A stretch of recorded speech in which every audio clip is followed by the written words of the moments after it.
परिवर्तन संसार का नियम है। समय के साथ संसार में हर चीज परिवर्तन के नियम का पालन करती है।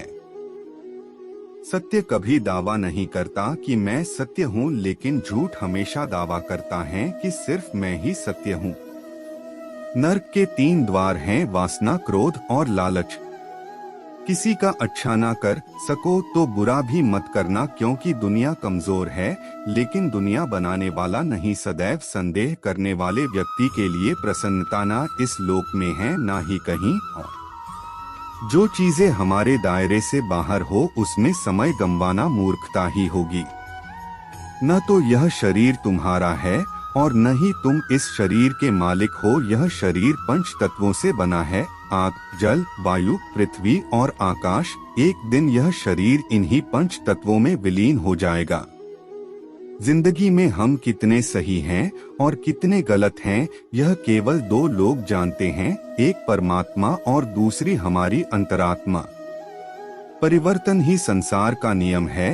एक पल में हम करोड़ों के मालिक हो जाते हैं और दूसरे पल ही हमें लगता है कि हमारे पास कुछ भी नहीं है।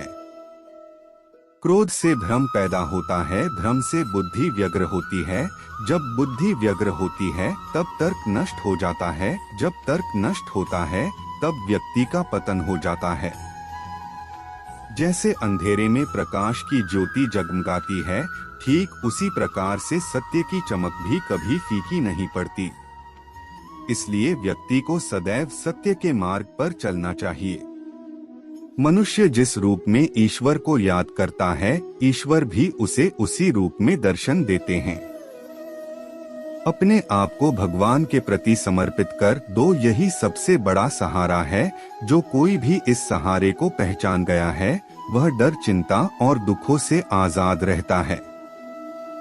इंद्रियों की दुनिया में कल्पना सुखों की प्रथम शुरुआत है और अंत भी जो दुख को जन्म देता है। मन की गतिविधियों, होश, श्वास और भावनाओं के माध्यम से भगवान की शक्ति सदा तुम्हारे साथ है और लगातार तुम्हें बस एक साधन की तरह प्रयोग करके सभी कार्य कर रही है।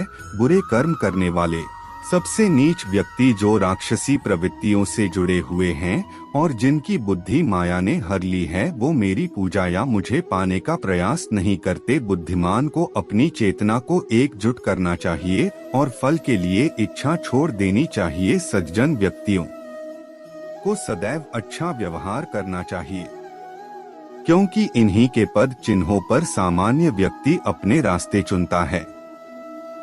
निर्माण केवल पहले से मौजूद चीजों का प्रक्षेपण है। अपने अनिवार्य कार्य करो, क्योंकि वास्तव में कार्य करना निष्क्रियता से बेहतर है। इस संपूर्ण संसार में कोई भी व्यक्ति महान नहीं जन्मा होता है, बल्कि उसके कर्म उसे महान बनाते हैं।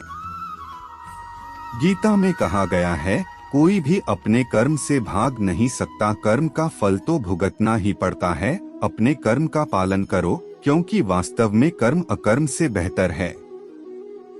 सही कर्म वह नहीं है जिसके परिणाम हमेशा सही हो, अपितु सही कर्म वह है जिसका उद्देश्य कभी गलत ना हो। इंसान हमेशा अपने भाग्य को कोसता है, यह जानते हुए भी कि भाग्य से भी ऊंचा उसका कर्म है जिसके स्वयं के हाथों में है। ज्ञानी व्यक्ति ज्ञान और कर्म को एक रूप में देखता है। ज्ञानी व्यक्ति को कर्म के प्रतिफल की अपेक्षा कर रहे अज्ञानी व्यक्ति के दिमाग को अस्थिर नहीं करना चाहिए। अप्राकृतिक कर्म बहुत तनाव पैदा करता। किसी और का काम पूर्णता से करने से कहीं अच्छा है कि अपना काम करें, भले ही उसे अपूर्णता से करना पड़े। बिना फल की कामना से किया गया कार्य ही सच्चा कर्म है। ईश्वर चरण में हो समर्पण वही केवल धर्म है। ज्ञानी व्यक्ति ज्ञान और कर्म को एक रूप में देखता है।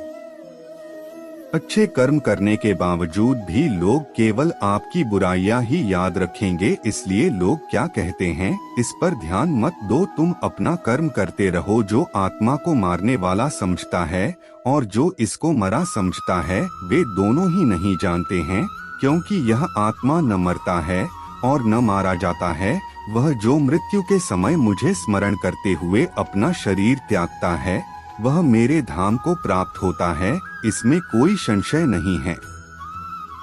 याद रखना, अगर बुरे लोग सिर्फ समझाने से समझ जाते तो बांसुरी बजाने वाला भी कभी महाभारत होने नहीं देता। जो बीत गया उस पर दुख क्यों करना, जो है उस पर अहंकार क्यों करना, और जो आने वाला है उसका मोह क्यों करना। हमारी व्यर्थ की चिंता और मन का भय एक ऐसा रोग होता है जिससे हमारी आत्मीय शक्ति बिखर जाती है। हर व्यक्ति का विश्वास उसकी प्रकृति के अनुसार होता है। जो इंसान किसी की कमी को पूरी करता है वो सही अर्थों में महान होता है। हे पार्थ, मैंने और तुमने अपने कर्तव्यों को निभाने के लिए धरती पर कई अवतार लिए हैं, लेकिन मुझे याद है और तुम्हें नहीं। मेरे लिए ना कोई घृणित है ना प्रिय, किंतु जो व्यक्ति भक्ति के साथ मेरी पूजा करते हैं वो मेरे साथ हैं और मैं भी उनके साथ हूँ।